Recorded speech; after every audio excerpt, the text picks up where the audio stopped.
The word jihad is mentioned in the Quran about 41 times. The words mercy, peace, and compassion are mentioned about 355 times. Yes, come in. Come on in, Riaz. Sit down, please.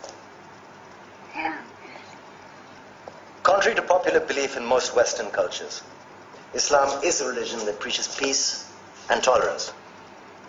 Yes, Patricia.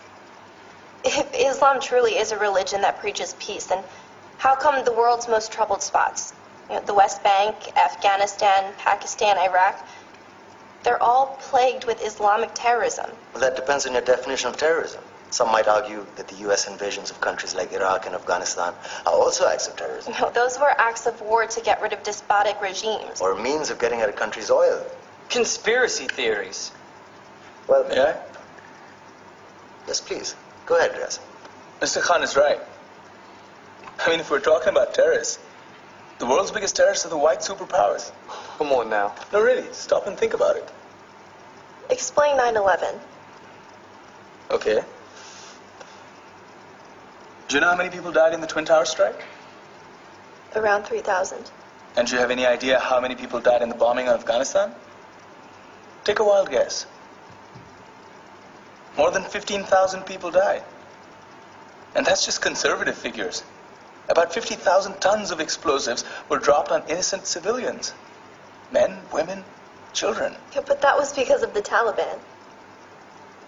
Now that you brought it up, did you know that the Taliban was a creation of the CIA to fight the Russians? Whatever. They were still harboring terrorists.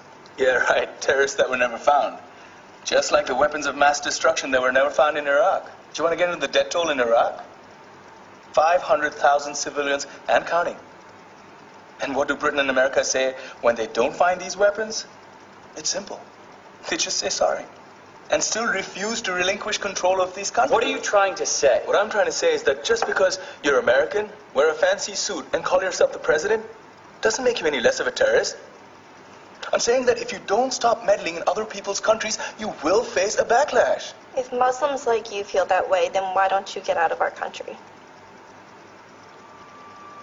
We will. As soon as you promise to leave ours.